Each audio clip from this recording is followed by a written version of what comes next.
Bueno, y lo voy a saludar a Ramiro Marra, que es legislador de la Ciudad de Buenos Aires. ¿Cómo te va, Ramiro? Buenas noches, ¿cómo estás? ¿Cómo estás, Mariano? Muchas gracias por el llamado. Muy bien, aquí estamos. A ver, ¿cómo es el tema antipiquetero que planteaste? Bueno, todo esto surgió a partir de mi primer proyecto como diputado de la ciudad, donde lo que planteé es llevar a los piquetes a un lugar específico. Y a partir de ahí empecé a tener un apoyo en las redes de gente que me decía, te queremos acompañar, estamos cansados de los piquetes. Entonces dije, acá hay lugar para hacer un movimiento de gente que no quiere soportar más que nos corten la calle. Y a partir de ahí empezamos a desarrollar un sitio y a desarrollar un grupo de gente que empezamos a trabajar para hacer que se cumpla la ley. O sea, todo lo que nosotros planteamos está dentro de la Constitución Nacional y del Código Penal, pero lamentablemente los políticos deciden que no se ejecute. Ahora, ¿y qué hacemos con toda esa gente, Ramiro? ¿Cómo no te escuché, perdón? Claro, ¿qué hacemos con toda esa gente, no? Digo, porque hay gente que a lo mejor vive de un plan, que ha sido desocupados o viene desocupados de generaciones de desocupados. Ese fue un planteo que nos hicimos porque, o sea, la realidad ¿cuál es? Acá el problema son los líderes piqueteros. Claro. Lamentablemente en esos piquetes muchas veces hay víctimas que están ahí también porque son llevados por líderes piqueteros que administran planes sociales. Entonces lo primero que hay que hacer es sacarle la administración de planes sociales a los piqueteros. Ajá. Una de las cosas que vamos a hacer es analizar cómo es que trabajan estas organizaciones para poder hacer las demandas colectivas correspondientes para que no puedan utilizar a la gente que capaz tiene una necesidad del plan. O sea, no es contra los planes sociales esto es contra los cortes de calle. Claro. Claro, sí, hay una clara colisión de derechos allí, ¿no? La persona que quiere transitar, ¿no? Y toparse todos los días con una manifestación. Ahora, este es un problema que viene de arrastre de décadas, ¿no? Desde las privatizaciones de YPF de los 90 hasta acá, el movimiento piquetero ha hecho del derecho a huelga una ampliación de ese derecho a huelga, ¿no? Está muy bien lo que planteas, porque ese es el problema. El problema es el concepto, no es el derecho a huelga, no es el derecho a manifestarse, ni el derecho a movilizarse, es el derecho al piquete. Claro. El concepto piquete es el que no tenemos que permitir. Claro. Gente que dice, yo me planto acá y no pasa más nadie. Claro. O sea, si en otros países la regla que dice que si la manifestación está haciendo una movilización, que la gente camina, está todo bien. El tema es si se quedan quietos. Claro. No se permite que se queden quietos. Eso es como se resuelve en otros países. Entonces vos siempre vas a ver las manifestaciones que está todo el mundo caminando. Claro. Pero no plantados como diciendo acá no pasa nadie. Ese concepto de corte de calle es un concepto totalmente argentino.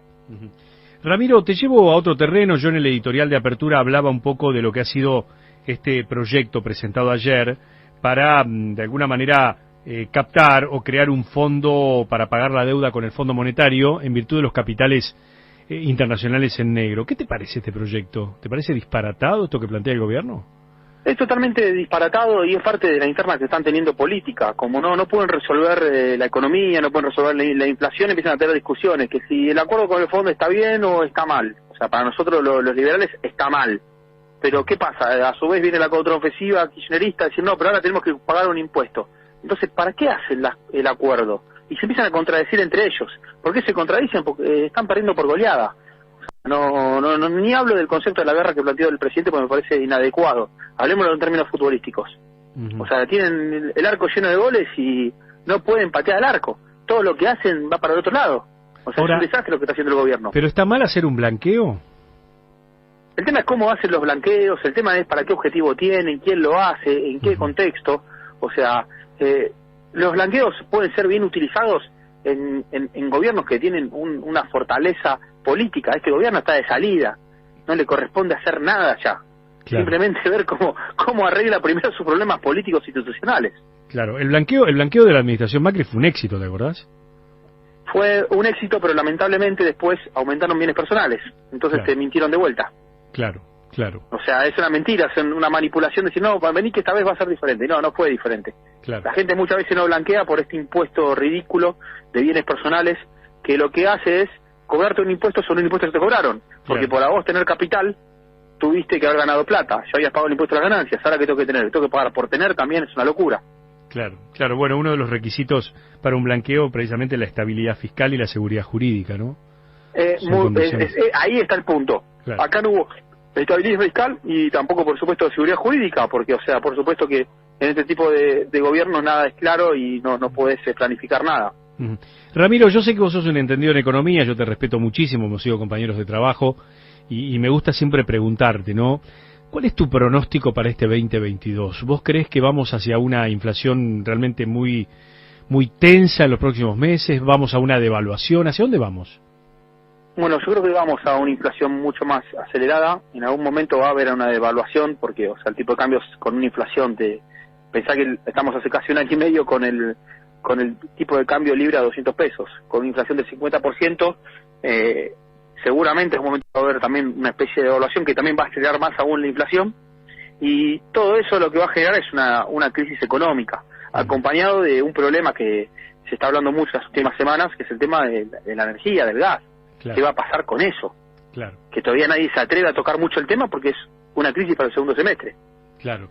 Pero digo, la devaluación, ¿de qué dólar? ¿El dólar oficial? ¿El blue? A ver, el blue está perforando el techo de los 200, es decir, está perdiendo un poco de tensión en estos tiempos, ¿no? A partir del acuerdo con el fondo. Digo, ¿cómo Sí. sería una devaluación? Sí, es verdad, te hablo siempre del libre, porque el oficial es una locura, o sea, no respetan ni el acuerdo con el fondo. Estaba mal el acuerdo, pero aparte no lo respetan. Eso es lo insólito. Lo hacen aún peor de lo mal que estaba el acuerdo. El libre, o sea, tranquilamente se puede devaluar, porque en una Argentina tan distorsionada, o sea, puede haber una devaluación en cualquier momento por cualquier motivo. Ajá. Y nadie puede decir que es una locura y que está mal. Claro. Cuando tenés una inflación del 50%, como el año pasado, más del 50% como se espera este año, estás hablando de que el dólar, para no perder competitividad, puede subir 100 pesos. Podemos estar hablando de un dólar de 300 a fin de año, sí, tranquilamente. Del blue. Sí, de los libres, del blue, con todo con liqui y bolsa, que más o menos van todos de la mano. ¿Y el oficial lo van a tener pisado? Y el oficial, según lo que han dicho con el Fondo Monetario, tienen que ir tratando de no perder la competitividad. Claro. Pero lo van a respetar, si no respetan nada. Claro. Y si no se respetan entre ellos. Claro, exactamente.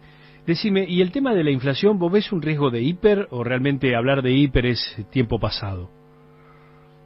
Yo creo que el concepto de hiper a veces se confunde mucho porque una inflación hoy no es lo mismo que una inflación hace 30 años. O sea, cuando vimos la hiperinflación de Alfonsín no va a ser una hiperinflación de ese nivel, pero sí una inflación mucho más acelerada. Si podemos llegar a los 100 puntos de inflación, sí podemos llegar al 100% de inflación. No sería una locura. Y eso sería una hiperinflación en los contextos de inflación que hay hoy en el mundo. Claro. En el mundo la inflación se controló. En esa época había más países con inflación y más estos contextos de incertidumbre. Hoy no hay tanto margen para tener una inflación del 1000%, aunque en la Argentina nunca se sabe. Ahora, qué disyuntiva para un gobierno peronista, ¿no? Cuando tenés una inflación alta y seguramente la paritaria no va a estar acompañando eso, ¿no? Digo, va a ser toda una disyuntiva, ¿no? Ese es el gran problema. El gran problema es que la inflación recae primero en los más pobres, los más necesitados. Claro. Después en los que tienen los trabajos informales. Después en los asalariados, o sea, va de abajo hacia arriba. Por eso es el peor impuesto de todos. Tal cual. Ramiro, y con respecto a los derechos de exportación, ¿vos ves que las retenciones se van a ampliar o van a quedar allí en el tema de la harina de soja y el aceite de soja nada más? Y eso también tiene que ver con las políticas que vayan tomando de acuerdo a la desesperación. Y ven que los commodities aumentan de precio, que no los veo hoy, los commodities aumentan de precio, al revés veo que los commodities se pueden reacomodar, ahí van a querer sacar más. Porque la excusa de ellos es, como sube, yo te saco más retenciones. Siempre juegan, o sea, es como que juegan ellos, en las ganancias vamos juntos, en las pérdidas no. Claro. Todo desemboca en que el gobierno se resiste a achicar el Estado, ¿no? Exactamente, todo el Estado que está representado en el gasto público. Claro. Si no hay un gobierno que determine que el problema parte por ahí, va a empezar la emisión monetaria, va a continuar la emisión monetaria, va a seguir la inflación y va a aumentar la pobreza y bajar nuestra calidad de vida. Todo parte desde ahí. Si no hacemos esa reforma, tampoco podemos generar que vengan inversiones privadas. Claro. Y el acuerdo por con eso el fondo... Nosotros cuando hablamos estas semanas estuvimos hablando del tema de dolarización. Sí. No es dolarización, es mucho más profundo el proyecto. La dolarización es una herramienta que se puede utilizar. Claro. Pero lo que vos tenés que hacer es ir acompañándolo, por ejemplo, a la reducción del gasto público y de otras reformas para generar inversión. Porque lo que tenemos los argentinos son dólares. Claro, hay 400.000 millones de dólares que en algún lado están. Los tenemos que tratar de traer. Tal cual. Y decime una cosa, ¿y qué no puede hacer el gobierno con este acuerdo con el fondo? Pasa que el acuerdo con el fondo ya salió del Fondo Monetario después de la reunión de directores que tuvo la semana pasada a decir que van a adelantar las revisiones. Guzmán a decir que capaz tienen que reacomodar cosas. Esto es un invento el acuerdo con el fondo, es como el presupuesto. Claro. Es una mentira. O sea, estos tipos mienten en el presupuesto, mienten en el acuerdo con el fondo. O sea, la reunión de directores del Fondo Monetario se habrán visto el acuerdo y esto es cualquier cosa. Hablan de una inflación del 40%, o sea, no, o sea, están acostumbrados a mentir. Para mí este gobierno es mucho peor que el de la Rúa, porque yo creo que de la Rúa no sabía, no entendía, lo superaba. Pero estos tipos saben que están haciendo las cosas mal y mienten. Claro. Ramiro, gracias por este contacto con la Luna, como siempre. Gracias, hasta luego, Mariano. Ramiro Marra, allí estaba, el legislador del espacio de Javier Milei, charlando con nosotros en la Luna esta noche.